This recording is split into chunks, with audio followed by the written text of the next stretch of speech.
ఏంటి అమ్మ ఇంకా రాలేదు? అనుష, వస్తున్నావా? వస్తున్నాను సార్. ఓకే.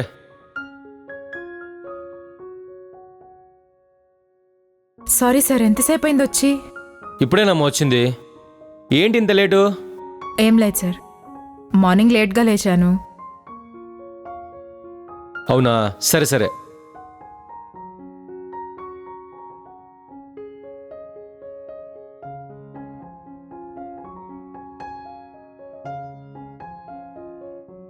అనుష, నిన్న క్లాస్ ఎంతవరకు చెప్పుకున్నాం?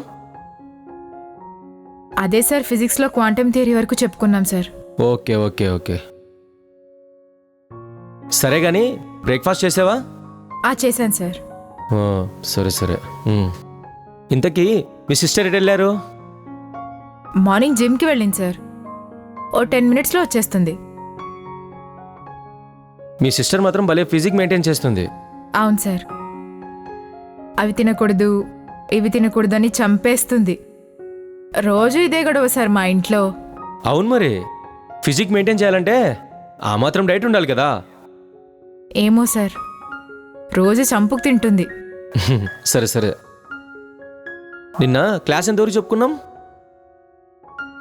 అదే సార్, క్వాంటమ్ థియరీ వరకు వచ్చా. Quantum theory.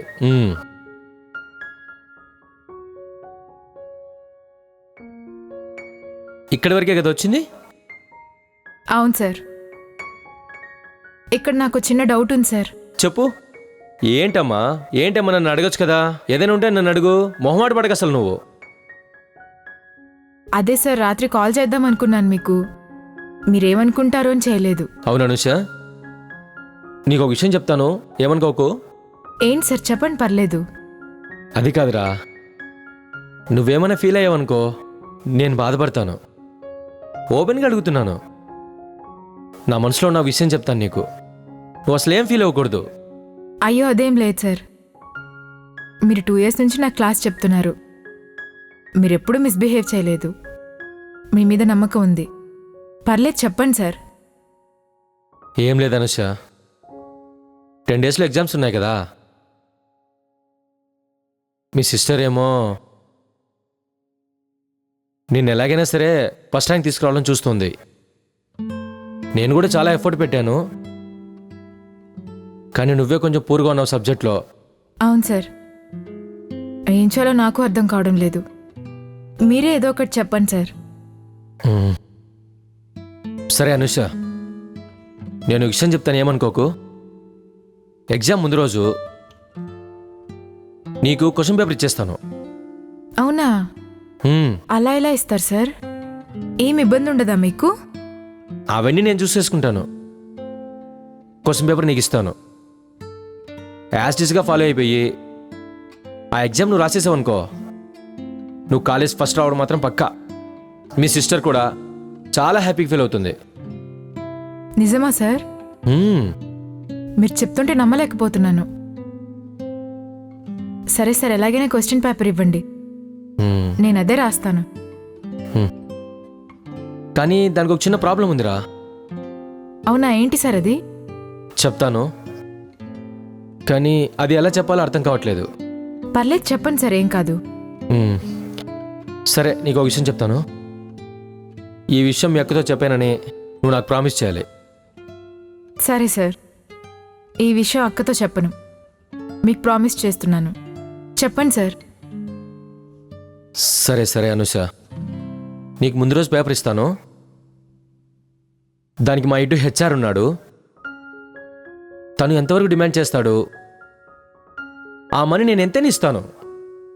1 lakh అయినా 2 lakh అయినా ఎంతైనా ఇచ్చేస్తాను. ఆ రిస్క్ నేను ఫేస్ చేస్తాను, కానీ నువ్వు నాకు ఫేవర్ చేయాలి. ఏంటి సార్ అది? ఏం లేదురా, ఇలా మాట్లాడుతున్నాను, ఏమనుకోకు. నువ్వంటే నాకు చాలా ఇష్టం రా, ఎప్పటి నుంచో నీ మీద నాకు క్రష్ ఉంది.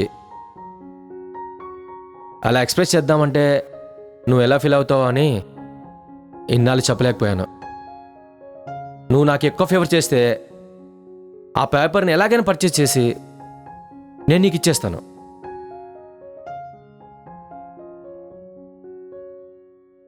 కాదు సార్, మీరు ఇలా మాట్లాడతారనుకోలేదు. నో నో నో నువ్వు తప్పుగా అనుకోకు. నీకోసం నేను రిస్క్ చేస్తున్నాను కదా. 1 lakh అయినా 2 lakh అయినా పేపర్ తీసుకుంటానని చెప్పానుగా. నీకోసం ఇంత చేసేటప్పుడు నా కోసం ఈ మాత్రం చేయలేవరా?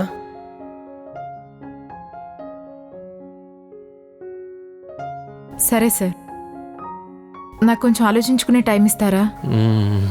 పర్వాలేదురా, ఈవినింగ్ క్లాస్కి వస్తాను కదా, ఈలోపు నువ్వు ఆలోచించుకో. సరే సార్, ఈ విషయం నేను అక్కతో అయితే ఏం చెప్పను, ఎందుకంటే మీరు నా గురించి ఆలోచిస్తున్నారు కదా.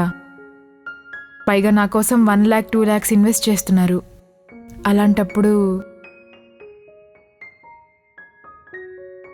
నేను డెఫినెట్గా ఈ విషయం ఎందుకు లీక్ చేస్తాను? మీకు ఈవినింగ్ చెప్తాను సార్. కాదనుష, నీ మీద చాలా హోప్స్ పెట్టుకున్నాను. నా మనసులో ఉన్న ఆలోచనని నువ్వు మాత్రం కాదనకు ప్లీజ్. సరే సార్, నాకు కొంచెం ఆలోచించుకునే టైం ఇవ్వండి. ఈవినింగ్ అక్క కూడా బయటికి వెళ్తుంది, నైట్ వచ్చేసరికి లేట్ అవుతుంది. ఈవినింగ్ ఒకసారి ఆలోచించి మన క్లాస్కి వచ్చినప్పుడు డిస్కస్ చేస్తాను. ఓకేరా, క్లాస్ మొదలెడదామా?